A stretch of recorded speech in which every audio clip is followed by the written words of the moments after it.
परंतु ह्या पराक्रमाचा स्वराज्याच्या विस्तारासाठी, स्वराज्याच्या वाढीसाठी काही उपयोग न होता ह्या पराक्रमाचा केवळ आणि केवळ स्वराज्य नाशासाठी उपयोग झाला. या घटना नसत्या घडल्या ना तर मराठ्यांनी त्यांचं स्वराज्य खूप वर्ष अजून टिकवलं असतं, हे म्हणता येतं आपल्याला. महाडच्या कारस्थानाबरोबर दुसरे बाजीराव आणि सर्जेराव घाटगे यांच्यामध्ये एक गुप्त करार सुद्धा झाला होता. हा करार असा होता की पुणे हे आता यमाची राजधानी व्हायला लागली, यमपुरी व्हायला लागली आहे पुण्याची, असाही एका पत्रामध्ये उल्लेख येतो. काही लोकांना उघडं नागडं करून तोफेवरती बसवलं, गरम तोफेवरती, आणि त्यात त्यांचा मृत्यू झाला. त्यावेळेला मात्र दुसऱ्या बाजीरावांना याचा जाच वाटू लागला, वीट यायला लागला. तर अधिक मलाही सांगायला नको वाटतं, कारण खूप अंगावर येणारी कृत्य आहे ती. आपण आजच्या चित्रपटांमध्ये पण बघत नसू, इतकी क्रूर आणि अन्यायी असं म्हणता येईल आपल्याला, इतकी जबरदस्त ती सगळी कृत्य आहेत. त्यानंतर सुरू झालं यमुनाबाई लक्ष्मीबाई विरुद्ध दौलतराव शिंदे सर्जेराव घाटगे असं शिंदेशाहीतलं मोठं बंड. आता स्वतः जातीनं छत्रपती शिवाजी महाराज कोल्हापूरकर हे निघाले सातारला यायला. कोल्हापूरचे महाराज फौज घेऊन कराडपर्यंत आले. परंतु ज्या शासकाकडं, ज्या प्रधानाकडं स्वतःची अशी फौज नाहीये, त्या प्रधानाचं कोण ऐकतंय? दुसऱ्या बाजीरावांचं त्यावेळेला कोणीच ऐकलं नाही. टिपू सुलतानला मारून इंग्रजांनी दक्षिण हिंदुस्थानात त्यांचं राज्य कायम केलं. फौजेतील मराठे व पठाण सरदार व पलटण्यांवरचे गोरे अंमलदार सुद्धा सर्व बेदील होऊन दंग्यास सुरुवात झाली. त्यांनी जी पद्धत यावेळेला भारतात आणली तीच भारताच्या कॉलनायझेशनला, भारताच्या गुलामगिरीला अत्यंत महत्त्वाची ठरली.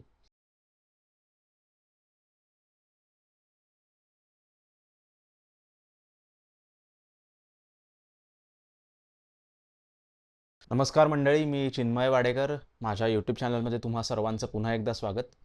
आजचा एपिसोड 4 तुमच्यापुढे घेऊन येतोय आणि सुरुवातीला मी आत्ता डिस्क्लेमर दिलेलाच होता, त्याप्रमाणे परत एकदा एक सांगू इच्छितो की हा एपिसोड म्हणजे ह्यात ज्या ज्या ऐतिहासिक घटना आलेल्या आहेत त्याच्याकडे आपण केवळ इतिहासात घडलेल्या एक घटना म्हणूनच बघावं.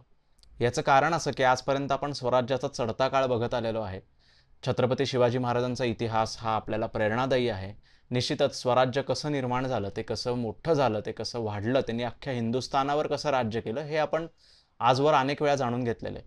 परंतु हे स्वराज्य इंग्रजांनी कसं जिंकून घेतलं हा सुद्धा इतिहासाचा भाग आहे. आणि मला असं वाटतं हा भाग नाकारून चालणार नाही. कुठेतरी आपली जबाबदारी आहे की आपण जसा चढता काळ, विस्ताराचा इतिहास पाहतो तसाच पडत्या काळाचा सुद्धा इतिहास आपण पाहिला पाहिजे. आणि ज्या ज्या घटना या एपिसोडमध्ये येणार आहेत त्या सगळ्या इतिहासात घडलेल्या एक एक घटना आहेत आणि याचे पुरावे, संदर्भ मी वेळोवेळी देतो आहे. असं नाही की माझ्या मनाचं मी काही सांगतोय या एपिसोडमध्ये. जे काही आहे ते सगळं संदर्भ आहेत, पुरावे आहेत, ते सगळे तुमच्या पुढे मी ठेवतोच आहे. तर या चौथ्या एपिसोडमध्ये आपल्याला बघायचं आहे 1798 सालच्या सुरुवातीपासून ते 1799 सालच्या फेब्रुवारी महिन्याच्या शेवटापर्यंत. आता फेब्रुवारी महिन्याच्या शेवटापर्यंत असं का, तर फेब्रुवारी महिन्याच्या शेवटी इंग्रजांनी म्हैसूर जिंकून घेतलं आणि मे महिन्यामध्ये पुढं 1799 सालच्या मे महिन्यामध्ये टिपू सुलतानला मारून इंग्रजांनी दक्षिण हिंदुस्थानात त्यांचं राज्य कायम केलं. तर ह्या ज्या 1.5 वर्षातल्या घटना आहेत त्या मराठीशाहीच्या इतिहासामधल्या अत्यंत दुर्दैवी घटना आहेत. या घटना नसत्या घडल्या ना तर मराठ्यांनी त्यांचं स्वराज्य खूप वर्ष अजून टिकवलं असतं, हे म्हणता येतं आपल्याला.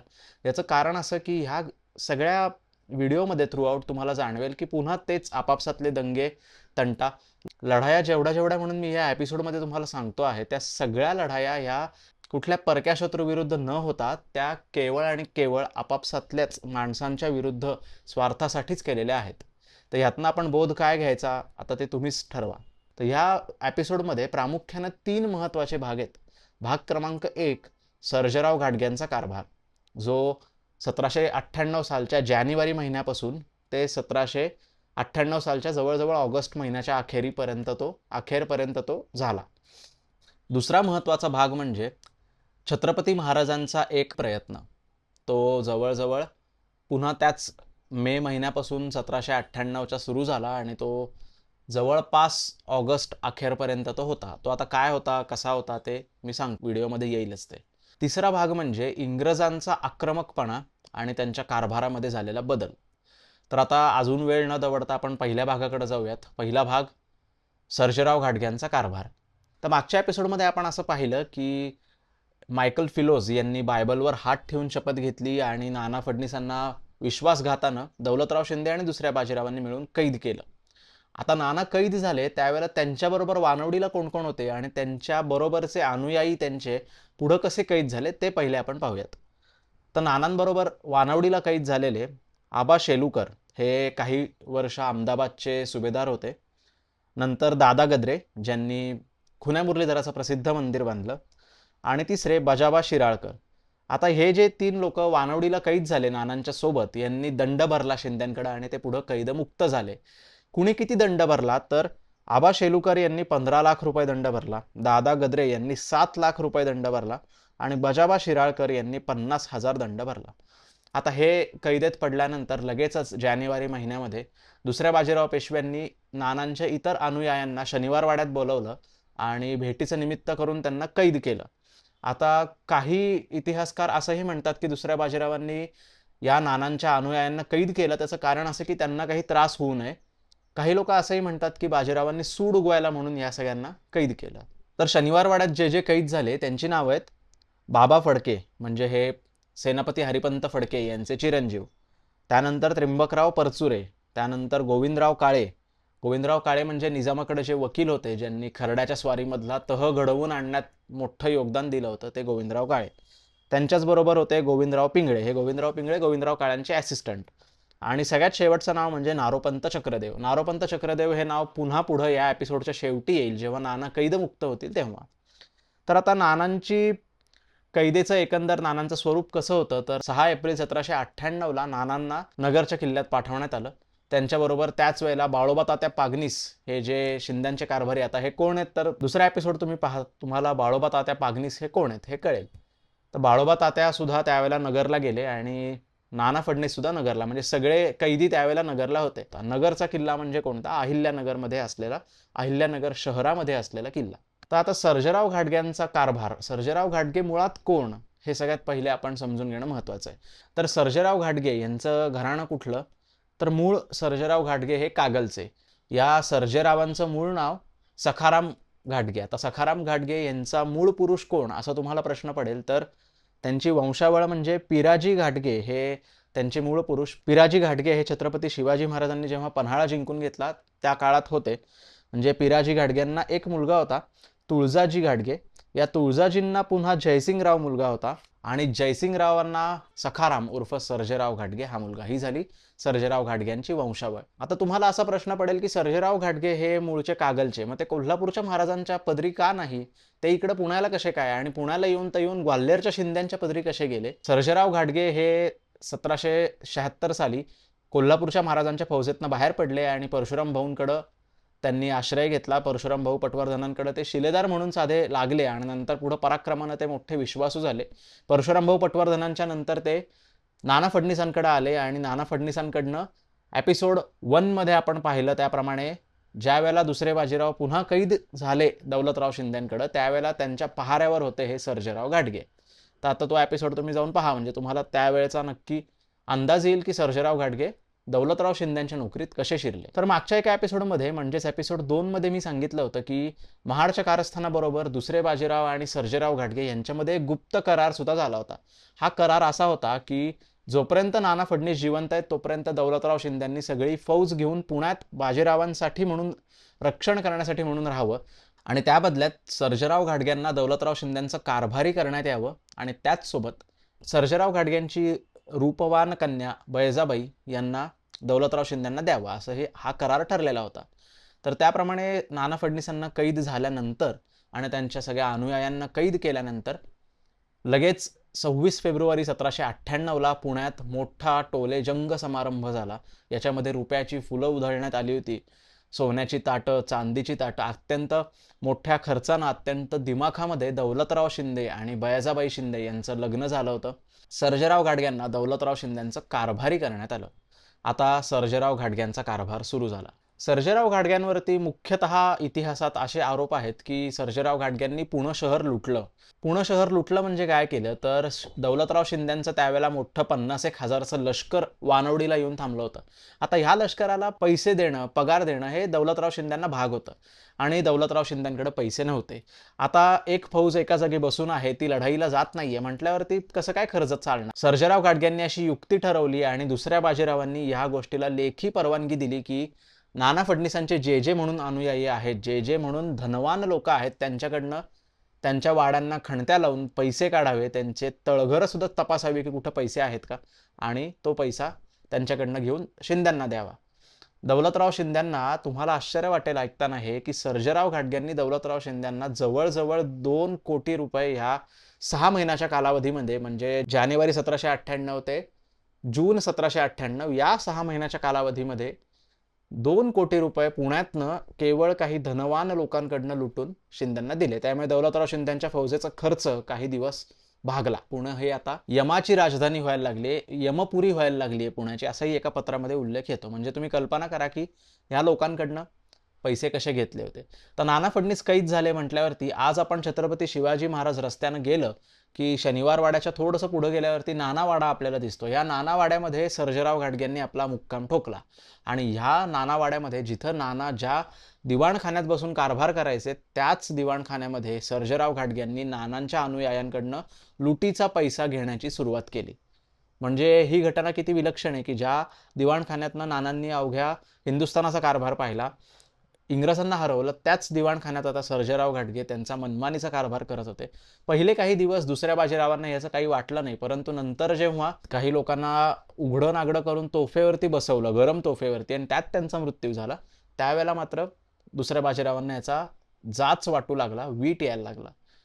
आता आपल्याला सगळ्यांना आप्पा बळवंत चौक माहिती आहे पुण्यातला. ह्यातले जे आप्पा बळवंत मेहेंदळे होते, यांचा सुद्धा याच कालावधीमध्ये मृत्यू झाला.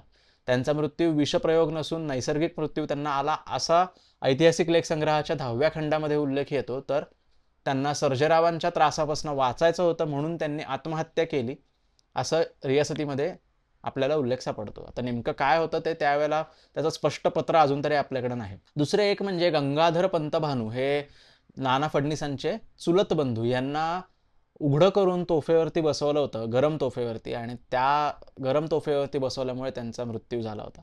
म्हणजे असे अनेक अनेक लोकांना अशा प्रकारे चाप लावून त्यांच्याकडनं पैसे घेण्यात आले. आता अधिक मलाही सांगायला नको वाटतं, कारण खूप अंगावर येणारी कृत्य आहेत ही.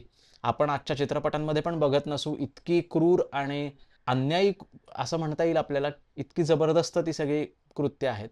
खरं शिंद्यांना पैशांची इतकी गरज होती, त्यांना पैसे मिळणं गरजेचंच होतं, त्याच्यामध्ये कुठंच वाद नाही. परंतु दौलतराव शिंद्यांनी ज्या पद्धतीनं सर्जेराव घाटग्यांमार्फत जो पैसा गोळा केला, ती पद्धत त्यांची काहीशी क्रूर होती. त्यामुळे सर्जेराव घाटग्यांवरती पहिला बदनामीचा आरोप इतिहासामध्ये लागला, तो या पुण्याच्या धनवान लोकांकडनं जबरदस्तीनं पैसे घेतल्याचा हा पहिला आरोप. आता सर्जेराव घाटग्यांचं दुसरं अत्यंत महत्त्वाचं कृत्य आपल्याला बघायचं आहे, आणि ह्याच्यामुळे ग्वाल्हेरच्या शिंदे घराण्यामध्ये आपापसात भांडणं लागली. महाडजी शिंद्यांचा 12 फेब्रुवारी 1794 वानवडीला मृत्यू झाला. त्यांचा जेव्हा मृत्यू झाला तेव्हा त्यांच्या 3 पत्नी या जिवंत होत्या. त्यातल्या पहिल्या होत्या भागीरथीबाई, ज्यांचं माहेर होतं कर्डेकरांचं. दुसऱ्या होत्या यमुनाबाई, ज्यांचं माहेर होतं राऊळ दवडाईकरांचं. आणि तिसऱ्या लक्ष्मीबाई. या लक्ष्मीबाई अत्यंत हुशार आणि अत्यंत तेजस्वी होत्या. त्यांनी त्यांच्या हातात तलवार घेऊन लढाईसुद्धा केल्याचे उल्लेख आपल्याला सापडतात. यांचं माहेर होतं भोपे कदम या तुळजापूरच्या घराण्यातलं. लक्ष्मीबाईंनी पुढं काही वर्ष एके हाती दौलतराव शिंद्यांच्या इंग्रजी पलटण्यांविरुद्ध, त्यांच्या सरदारांविरुद्ध अत्यंत मोठा लढा दिला. तर झालं असं की या तिन्ही पत्नी जिवंत होत्या, त्यांना एक नेमणूक ठरवून देणं महत्त्वाचं होतं. दौलतराव शिंदेंनी ती नेमणूक ठरवून दिली नव्हती. नेमणूक म्हणजे काय, तर त्यांना खर्चाला रक्कम ठराविक मिळावी, म्हणजे त्यांना खर्चासाठी दरवेळेला दौलतरावांकडे पैसे मागायची वेळ येऊ नये म्हणून एक नेमणूक ठरवून द्यायची होती त्यांना. परंतु ती नेमणूक ठरवली नव्हती आणि त्यामुळे त्या सातत्यानं दौलतराव शिंदेंकडे त्या मागणी करत होत्या की आम्हाला ठरवून द्या. जोपर्यंत जुने कारभारी होते, सौम्य कारभारी होते, तोपर्यंत हा वाद काय फार चिघळला नाही. सर्जेराव घाटगे कारभारावर आल्यावरती झालं असं की सर्जेराव घाटग्यांनी यांना भेटायला बोलावलं, या सगळ्या तिन्ही पत्नींना. तर ह्यातल्या ज्या भागीरथीबाई आहेत ह्या उज्जैनल्या होत्या, त्या नव्हत्या ह्याच्यामध्ये. त्यामुळे यमुनाबाई आणि लक्ष्मीबाई या दोघी जणी भेटायला म्हणून सर्जेराव घाडगेंना आल्या. आता ह्या ज्या दोन पत्नी होत्या महाडजी शिंद्यांच्या, ह्या डिसेंबर महिन्यामध्ये पुण्यात आलेल्या होत्या. डिसेंबर 1797, नानांना कैद व्हायच्या आधी. त्यांची मागणी हीच होती की आम्हाला खर्चाला काहीतरी ठराविक नेमणूक द्या. त्यावेळेला अशी पद्धत होती की राजघराण्यातली जी लोकं असतील त्यांना जहागीर दिली जायची आणि त्या जहागिरी जी गावं त्यांना मिळायची त्या उत्पन्नातनं त्यांचा खर्च भागायचा. 2-3 महिन्यांना म्हणजेच साधारण मार्च 1798ला दौलतराव शिंद्यांकडे भेटण्यासाठी म्हणून या दोन महाडजी शिंद्यांच्या पत्नी आल्या, यमुनाबाई आणि लक्ष्मीबाई. यांना सर्जेराव घाडग्यांनी नीट वागणूक दिली नाही, त्यांना मारहाण केली. आता महाडजी शिंद्यांच्या पत्नींना कुणी मारहाण करतंय तर हे कसं काय इतर कुणा सरदारांना ते पाहावेल? ज्या सरदारांनी महाडजी शिंद्यांबरोबर खांद्याला खांदा लावून अगदी शहा आलम बादशहांना गादीवरती बसवलं होतं, ज्यांनी हिंदुस्थानच्या अनेक स्वाऱ्या महाडजी शिंद्यांबरोबर केल्या होत्या, त्या सरदारांना त्यांच्याच म्हणजे महाडजी शिंद्यांच्याच पत्नीला मारहाण केलेलं कसं बघवेल? त्यामुळे हे ठराविक शिंदेशाहीतले सरदार यांना हे काही पाहावलं नाही आणि त्यांनी सर्जेराव घाडग्यांविरुद्ध शस्त्र उचललं. ऐतिहासिक लेखसंग्रहाच्या 10व्या खंडात एक असा उल्लेख येतो, फौजेतील मराठे व पठाण सरदार व पलटण्यांवरचे गोरे अंमलदार सुद्धा सर्व बेदील होऊन दंग्यास सुरुवात झाली. म्हणजे काय तर फौजेमध्ये जे मराठा सरदार होते आणि फौजेमध्ये जे पठाण लोक होते, आता ही फौज कुणाची तर ही शिंदेशाहींची फौज, पठाण लोक होती. आणि जे फ्रेंच अंमलदार, जर्मन अंमलदार, इंग्रजी अंमलदार जे होते त्यांच्या सगळ्यांच्या एकमेकाविरुद्ध दंग्याला सुरुवात झाली आणि शिंदेशाहीमधला सगळ्यात मोठा आपापसातला दंगा या घटनेनंतर सुरू झाला. सर्जेराव घाडग्यांनी काही माघार घ्यायचं ठरवलं नाही. त्यांनी लगेच असं पाहिलं की जे जे म्हणून सरदार या महाडजी शिंद्यांच्या पत्नींना साथ देत आहेत त्यांना आपण कैद करूयात. मग याच्यामध्ये कोण कोण कैद झालं तर नारायणराव बक्षी. आता नारायणराव बक्षी कोण तर जीवबादादा बक्षी जे मुख्य कारभारी होते, एपिसोड 1 मध्ये त्यांचा उल्लेख आलेला आहे, त्यांचे हे चिरंजीव नारायणराव बक्षी. त्याच्यानंतर बाळाभाऊ बजाबा मोदी यांना कैद केलं आणि सर्जेराव घाडग्यांचे एक साथीदार होते देवाजी गवळी. हे देवाजी गवळी शिंद्यांच्याच फौजेतले सरदार होते. त्यांच्या पहाऱ्याखाली नगरच्या किल्ल्यामध्ये या 3 जणांना पाठवून देण्यात आलं. आता त्यांच्याच बरोबरीनं बाळोबा तात्या पागनीस आणि धोंडो बल्लाळ चिटणीस यांना सुद्धा नगरच्या किल्ल्यात हलवण्यात आलं. म्हणजे तुम्ही बघा, आता नगरच्या किल्ल्यामध्ये नाना फडणीस आहेत, त्यांच्यासोबत त्यांचे काही अनुयायी आहेत, शिंदेशाहीतले काही महत्त्वाची सरदार मंडळी आहेत. तर दौलतराव शिंद्यांचं वय ह्यावेळेला 17 वर्षांचं होतं, फक्त 17-18 वर्षांचं. दुसऱ्या बाजीरावांचं वय ह्यावेळेला 20-22 वर्षांचं होतं. ह्या 2 तरुणांनी त्यांच्या दौलतीमधले जे जे म्हणून अनुभवी माणसं आहेत सगळ्यांना कैद केलं आणि सगळ्यांना किल्ल्यात डांबून ठेवलं. आता पुढं 16 मे 1798ला सर्जेराव घाडगे आणि दौलतराव शिंद्यांनी लक्ष्मीबाई आणि यमुनाबाई यांना असं सांगितलं की बऱ्हाणपूर जवळ, म्हणजे आजच्या मध्य प्रदेशमध्ये बऱ्हाणपूर, त्याला बुऱ्हाणपूर असं सुद्धा म्हणतात, याच्याजवळ तुम्हाला आम्ही जहागीर देतो आणि तुम्ही तिथं स्वस्थ राहावा, तर तुम्ही तिथं जावा, तुम्हाला फौजेसह तिथं पाठवून देतो. म्हणून त्यांची पुण्याहून रवानगी केली तिकडं. मग आता ते पुण्याहून निघाले त्यावेळेला त्यांना हे माहीत नव्हतं. नंतर त्यांना असं कळालं की बऱ्हाणपूरला वगैरे काही नेत नाहीयेत, नगरच्याच किल्ल्यामध्ये कैदेत ठेवण्याचा डाव आहे. आता त्यांना हा डाव कळाल्यावरती ताबडतोब लक्ष्मीबाईंनी हातात तलवार घेतली. त्यांच्यासोबत नारायणराव बक्षी, यशवंतराव शिवाजी, मुसफ्फर खान पठाण या सगळ्यांनी मिळून हातात तलवारी घेतल्या आणि ती त्यांचा देवाजी गवळी यांची फौज उधळून लावली. आणि त्यानंतर सुरू झालं यमुनाबाई लक्ष्मीबाई विरुद्ध दौलतराव शिंदे सर्जेराव घाडगे असं शिंदेशाहीतलं मोठं बंड. महाडजी शिंद्यांनी जी फौज उभी केली होती, महाडजी शिंद्यांनी जी दौलत उभी केली होती, सगळी आता बंडामध्ये सापडली आणि या दुहीचा फायदा पुढे जाऊन इंग्रजांनी घेतला आणि शिंद्यांचं परिणामतः मराठ्यांचं राज्य खिळखिळं केलं.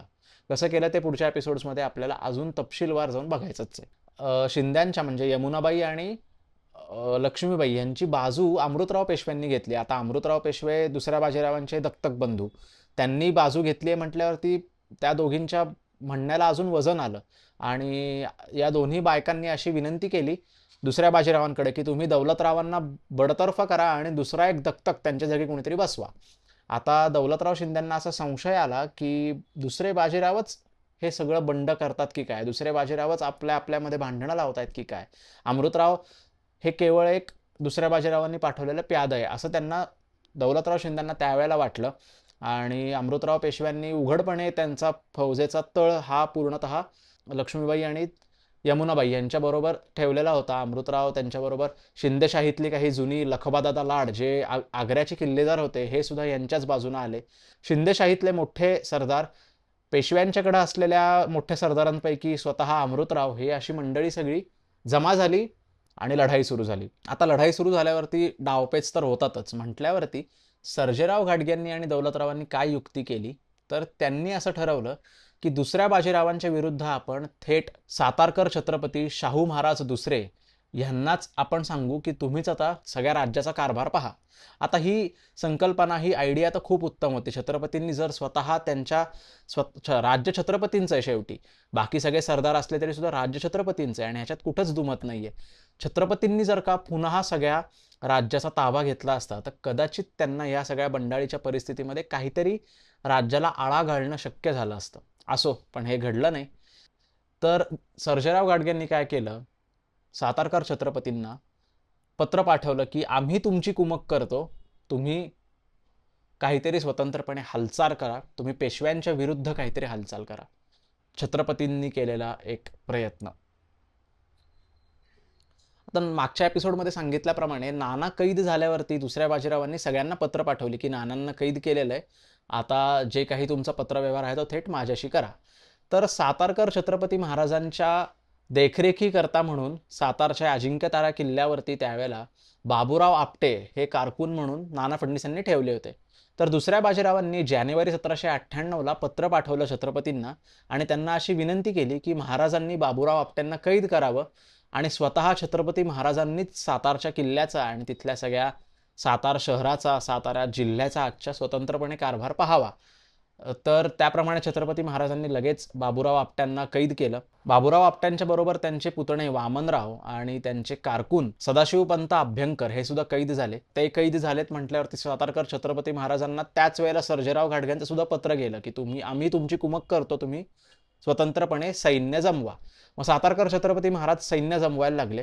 त्यांच्यासोबत त्यांचे अत्यंत पराक्रमी बंधू चतुरसिंह राजे भोसले हे सुद्धा होते आणि चतुरसिंह राजांचं चरित्र इतकं अलौकिक आहे की त्यांचा जर का स्वराज्य वाढवण्यासाठी उपयोग झाला असता तर इंग्रजांनी हे सगळं राज्य जिंकून घेणंच इंग्रजांना शक्य झालं नसतं की काय, असं वाटल्याशिवाय राहत नाही. चतुरसिंह राजे यांचं आयुष्य पण खूप खडतर होतं. त्यांचं चरित्र सुद्धा खरंच खूप प्रेरणादायी आहे आजच्या काळामध्ये. त्यांनी जो संघर्ष त्यावेळेला केला आणि चतुरसिंह राजांचं काय ध्येय होतं संघर्ष करण्यापाठीमागचं, तर हे छत्रपती शिवाजी महाराजांचं स्वराज्य टिकावं आणि अधिकाधिक या स्वराज्याचा विस्तार व्हावा, हेच त्यांचं ध्येय उद्दिष्ट होतं. त्यासाठी ते झटत होते आणि त्यांनी अखेरपर्यंत त्यांच्या आयुष्यामध्ये खूप हालअपेष्टा सोसल्या. असो, चतुरसिंह राजे भोसल्यांवरती स्वतंत्र आपण नक्की एखादा व्हिडिओ करू, त्यांचं खरंच खूप प्रेरणादायी चरित्र आहे. तर ह्या सगळ्या मंडळींनी मिळून साताऱ्याला फौज जमवायला सुरुवात केली. थोड्या दिवसांनंतर दुसऱ्या बाजीराव पेशव्यांनी शिवराम नारायण थत्ते हा त्यांचा कारकून साताऱ्याला पाठवला आणि साताऱ्याचा सगळा कारभार शिवराम नारायण थत्त्यांना परत द्यावा असं सांगितलं. तर छत्रपती महाराजांनी त्याला नकार कळवला. आता छत्रपती महाराज जर का नकार कळवतायत तर पेशव्यांचं पेशवे पद हे छत्रपतींनी दिलंय म्हणून आहे, नाहीतर त्याला काय अर्थ राहतो. दुसऱ्या बाजीराव पेशव्यांची ही अत्यंत कठीण परिस्थिती होती की त्यांना जर छत्रपतींनी बडतर्फ केलं तर सगळंच संपलं. तर दुसऱ्या बाजीरावांनी वाईचे माधवराव रास्ते, सरदार माधवराव रास्ते यांना मध्यस्थ केलं आणि सरदार माधवराव रास्ते हे त्यावेळेला वाईहून साताऱ्याला गेले. साताऱ्याला जाताना त्यांनी वेण्णा नदीच्या काठावरती त्यांचं सगळं सैन्य पाठीमागं ठेवलं आणि फक्त सडे होऊन ते छत्रपती महाराजांच्या भेटीसाठी गेले आणि छत्रपती महाराजांनी त्यांना कळवलं की आता ह्या उपर आम्हाला तुमची गरज नाही, आम्ही आमचा कारभार आम्ही स्वतः पाहू. आता छत्रपती महाराज स्वतः कारभार पाहणार आहेत म्हटल्यावरती माधवराव रास्ते काय किंवा दुसरे बाजीराव काय ते तरी काय म्हणणार, शेवटी राज्य छत्रपतींचं आहे. त्यामुळे झालं असं की माधवराव रास्त्यांना परत यावं लागलं. मग आता ही गोष्ट अजून वाढायला लागली आणि ह्याच वेळेला कोल्हापूरच्या शिवाजी महाराजांना सुद्धा शाहू महाराजांचं पत्र गेलं की तुम्ही या आणि आमची मदत करा. आता सर्जेराव घाटगे आणि कोल्हापूरचे महाराज असे दोन अत्यंत महत्त्वाचे आपण म्हणूयात आधारस्तंभ होते छत्रपतींच्या या त्यांच्या प्रयत्नाला, त्यांच्या या उठावाला म्हणू किंवा त्यांच्या पुनरुद्धाराला. हे दोन महत्त्वाचे स्तंभ होते. हे दोघं जण जेव्हा कोसळून पडले तेव्हा नाईलाजास्तव छत्रपतींना पुन्हा समेट करावा लागला.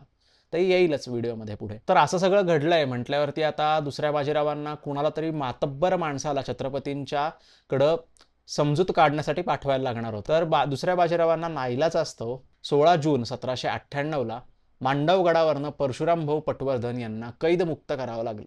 परशुरामभाऊ पटवर्धन कैदेत कसे पडले, तर हे एपिसोड 2 मध्ये आलेलं आहे. परशुरामभाऊ पटवर्धन मांडवगडावरनं सुटले त्यावेळेला त्यांना 10 लाख रुपये दंड भरण्यासाठी सांगितलेलं होतं. आणि दुसरं महत्त्वाचं त्यांना काम दिलेलं होतं ते म्हणजे छत्रपती महाराजांच्या कडे जाऊन समेट करणं. परशुराम भाऊंनी ते केलं सुद्धा. तर इकडं झालं असं की आता आपण थोडंसं कोल्हापूरच्या महाराजांकडे येऊयात. कोल्हापूरचे महाराज आणि रत्नाकर पंत राजाज्ञा, त्याचसोबत हिम्मत बहादर चव्हाण ही सगळी मंडळी त्यावेळेला बाहेर पडलेली होती. ह्या वेळेला रत्नाकर पंत राजाज्ञा यांना कर्नाटकामध्ये 5,000 फौज देऊन कोल्हापूरच्या महाराजांनी ठेवलं. कर्नाटकातला जो म्हणून पटवर्धन सरदारांचा मुलूक होता तो सगळा कोल्हापूरच्या महाराजांनी जिंकून ठाणे तिथं बसवली. आता स्वतः जातीनं छत्रपती शिवाजी महाराज कोल्हापूरकर हे निघाले सातारला यायला. कोल्हापूरचे महाराज फौज घेऊन कराडपर्यंत आले. ते सातारला येणार म्हटल्यावरती कराडला त्यांना पहिल्यांदा कृष्णा पार करावी लागणार होती. कृष्णा नदी ओलांडायची म्हटल्यावरती कराड हे ठाणं त्यावेळेला पंतप्रतिनिधींच्या ताब्यात होतं. नंतर त्यांची राजधानी औंधला शिफ्ट झाली. महाराजांनी पंतप्रतिनिधींना त्यावेळेला पत्र पाठवलं की आम्हाला कृष्णापार व्हायचंय, तुमच्याकडचा उतार तुमच्या ताब्यात जो आहे नदीचा तो द्या, म्हणजे आम्ही कृष्णापार होतो. पंतप्रतिनिधींनी पण त्याला होकार कळवला पहिल्यांदा. आणि नंतर झालं असं की पंतप्रतिनिधींच्या जहागिरीतली काही गावं छत्रपतींनी लुटली, कोल्हापूरच्या महाराजांनी लुटली. आणि ती लुटली म्हटल्यावरती पंतप्रतिनिधी म्हणाले नाही, आम्ही पुढंच जाऊ देणार नाही तुम्हाला. आणि मग साम दाम दंडभेद सगळं करून पाहिलं महाराजांनी. आणि शेवटी नाईलाजास्तव त्यांना 21 जुलै 1798ला लढाई करावी लागली. आणि ह्यात कोल्हापूरच्या महाराजांना पाठीमागं हटावं लागलं. त्यानंतर त्यांनी पुन्हा प्रयत्न केला, तो म्हणजे 3 ऑगस्ट 1798ला लढाई करायचा. याही वेळेला कोल्हापूरच्या महाराजांना पुन्हा पाठीमागं यावं लागलं. आता तुम्हाला असं वाटेल की सारखं कोल्हापूरच्या महाराजांना पाठीमागं काय यावं लागतंय, तर कोल्हापूरच्या शिवाजी महाराजांची जी फौज होती ती निम्मी कर्नाटकामध्ये होती आणि निम्मी त्यांच्याबरोबर इथं कराडला होती. जर ती एकत्र फौज असली असती तर 100% त्यांनी पंतप्रतिनिधींचा पराभव केला असता, ह्यात काही शंकाच नाही. तर आता मग कोयनेचा उतार मिळतोय का, असं पण या 2 महाराजांमध्ये म्हणजे सातारकर छत्रपती महाराज आणि कोल्हापूरचे महाराज यांच्यामध्ये झालं बोलणं. कोयनेचा उतार मिळतोय का पाहूयात. तर कोयनेला सुद्धा पंतप्रतिनिधींचं कोयनेवरही ठाणं होतं आणि वसंतगड किल्ल्याच्या तोफेच्या माऱ्याच्या टप्प्यामध्ये तो कोयनेचा उतार येत होता. म्हणून नाईलाजास्तव कोल्हापूरच्या महाराजांना परत कोल्हापूरला जावं लागलं. हा एक स्तंभ आहे सातारकर छत्रपती महाराजांचा, तो कोसळून पडला अशा प्रकारे. मग ती कोल्हापूरवरनं येणारी कुमक महाराजांना मिळालीच नाही. मग आता पुढं महत्त्वाची दुसरी कोणती कुमक, तर सर्जेराव घाटगे आणि शिंद्यांच्या फौजा. म्हटल्यावरती इकडं सर्जेराव घाटगेंनी पुण्यात त्यावेळेला काय दंगे केले हे आता आपण बघूयात.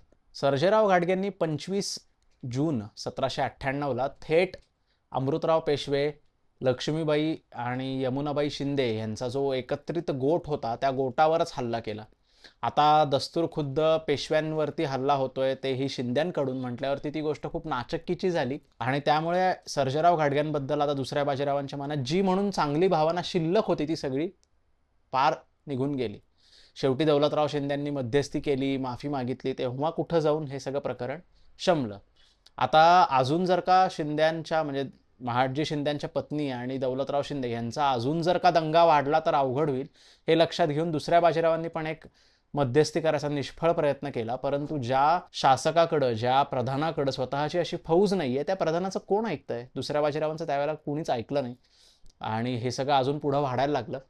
आता दौलतराव शिंद्यांचा असा ग्रह झाला की दुसऱ्या बाजीरावांनी मुद्दामूनच ही सगळी कारस्थानं रचली आहेत, त्यांच्या मातोश्रींना त्यांच्या विरुद्ध भडकवलंय. म्हणून नाना फडणीसांना दौलतराव शिंदेंनी कैदमुक्त केलं. नाना फडणीस हे दुसऱ्या बाजीरावांचे वर्म आहेत हे त्यांनी बरोबर ओळखलेलं होतं. आणि त्याचबरोबर 17 जुलै 1798ला नाना फडणीस वानवडीला शिंद्यांच्या गोटात परत आले. सप्टेंबर अखेरपर्यंत नाना तिथंच होते आणि नंतर नाना पेठेतल्या त्यांच्या वाड्यामध्ये राहायला गेले. इकडं सर्जेराव घाटग्यांना कैद करण्यात आलं. नाना फडणीसांना जे कैदमुक्त केलेलं होतं त्याचं कारणच मुळी हे होतं की नाना फडणीस 3 अटींवरती कैदमुक्त झाले होते. पहिली अट म्हणजे की नाना फडणीस दुसऱ्या बाजीरावांचा कारभार हातात घेतील आणि त्यांची जी काही कागाळ्या चालल्यात भोसल्यांकडे आणि निजामाकडे त्या बंद करतील आणि त्या बदल्यात नाना शिंद्यांना 15 लाख रुपये देतील. आणि दुसरं म्हणजे कैदेतनं मुक्त केल्याबद्दल नाना 10 लाख रुपये शिंद्यांना देतील. आणि तिसरी गोष्ट म्हणजे लक्ष्मीबाई आणि यमुनाबाई शिंदे यांची समजूत सुद्धा नाना काढतील. आता ह्या 3 घटनांमधल्या तिसरी जी महत्वाची घटना आहे ती म्हणजे शिंद्यांच्या राण्यांची समजूत काढणं ही नाना फडणवीसांनी मनावर घेतली आणि त्यासाठी पहिल्यांदा सर्जेराव घाटग्यांना कैद करणं खूप महत्त्वाचं झालं. आता सर्जेराव घाटग्यांना कैद कसं करणार, तर काहीतरी तात्कालिक कारण घडायला हवं ना. शिंद्यांचा जो तळ होता त्या तळावरती एके दिवशी फ्रेंच अंमलदार मायकल फिलोज, म्हणजे मायकल फिलोज हे नानांना कैद करणारे तेच गृहस्थ, त्यांच्या बॅटलियनमधला एक शिपाई रात्रीच्या वेळेला फौजेतनं बाहेर जायचा प्रयत्न करत होता वानवडीच्या त्या तळावरनं. तर फकीरजी गाढवे आणि सर्जेराव घाटग्यांच्या लोकांनी त्यांना बाहेर जाऊ दिलं नाही आणि मारहाण केली खूप. मग ही तक्रार ऐकून आता वानवडीच्या गोटावरतीच लढाई सुरू होती की काय अशी अवस्था झाली. मग दौलतराव शिंद्यांना हे कारण मिळालं आणि त्यांनी लगेच ताबडतोब सर्जेराव घाटगे, फकीरजी गाढवे या दोघांनाही कैद केलं. तो दिवस होता 25 ऑगस्ट 1798. या दिवशी सर्जेरावांना कैद झाली. आता सर्जेराव घाटग्यांना कैद झाली आहे म्हटल्यावर सातारकर छत्रपती महाराजांचा दुसरा महत्त्वाचा आधार तुटला आणि इकडं परशुराम भाऊ पटवर्धन फौज त्यांनी जवळजवळ 10-15 हजार फौज जमवली आणि त्यांनी त्यांचा मुक्काम हा वेण्णा नदीच्या काठावरती संगम माहुलीच्या इथं हलवला. आणि सप्टेंबर महिन्याच्या सुरुवातीला सातारकर छत्रपती महाराज आणि परशुरामभाऊ पटवर्धन यांच्यामध्ये समेट झाला. आणि ह्यावेळेला महाराजांनी एक अत्यंत महत्त्वाची गोष्ट केली, ती म्हणजे चतुरसिंह राजे भोसले आणि भवानजी राजे शिर्के या दोघांना कोल्हापूरच्या महाराजांकडे पाठवून दिलं. त्यांना सुद्धा खूप अत्यंत कृष्णा नदी ओलांडताना खूप त्रास झाला. कसं बसं करत ते कोल्हापूरला पोहोचले आणि अशा प्रकारे छत्रपती महाराजांनी पुन्हा एकदा सगळं स्वराज्य ताब्यात घ्यायचा एक प्रयत्न केला. तो या समेटाबरोबरच संपला. आता परशुरामभाऊ पटवर्धनांकडे आपण येऊयात. परशुरामभाऊ पटवर्धन हे सातारची मोहीम झाल्यावरती तासगावला गेले आणि 11 सप्टेंबर 1798ला ते तासगावला पोचले. त्यांनी तासगावात गणेशोत्सव मोठ्या प्रमाणात साजरा केला आणि दुर्दैवानं परशुरामभाऊ पटवर्धन यांच्या आयुष्यातला हा शेवटचा गणपती उत्सव होता. त्यांच्यानंतर त्यांचा थोड्याच दिवसामध्ये लढाईमध्ये मृत्यू झाला. ती लढाई पुढच्या एपिसोडमध्ये आपण पाहणार आहोत. तर ह्या दरम्यान परशुरामभाऊ पटवर्धनांनी मोठी सैन्य फौज जमा केली. 25,000 फौज जमा करून त्यांनी कर्नाटकामधल्या ठिकठिकाणचे जे मोर्चे बसवलेले होते कोल्हापूरच्या महाराजांनी ते उधळून लावायला सुरुवात केली आणि पुन्हा आपला ताबा घ्यायला, पुन्हा आपली खंडणी वसूल करायला सुरुवात केली. भारत देशाच्या, हिंदुस्थानाच्या राजकारणावरती प्रभाव पाडणारी एक घटना घडून आली. त्या घटनेकडे आपण आता जाऊयात आणि हा एपिसोड संपवूयात.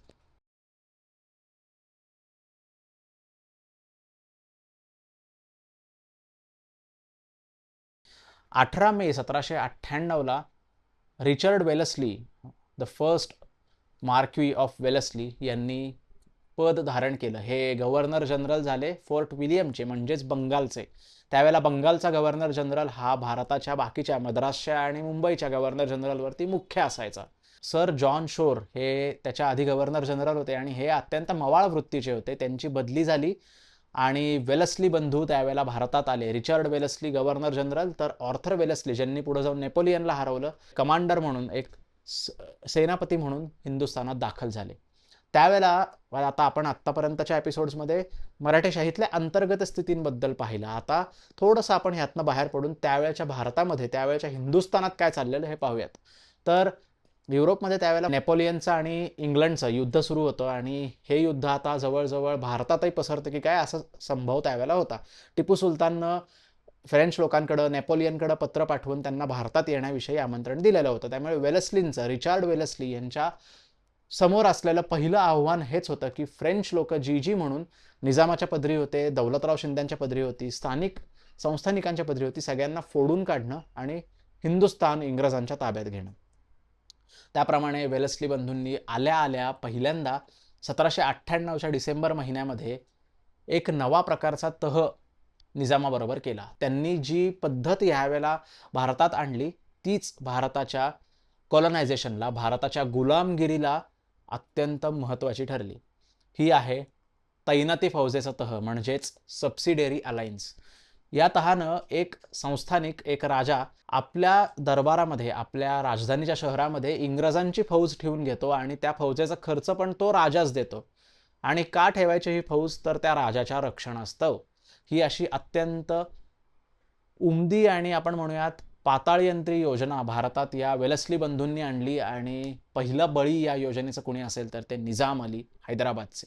फ्रेंच जे म्हणून सैनिक होते, सगळ्यांना रजा देण्यात आली, त्यांना पाठवून देण्यात आलं परत.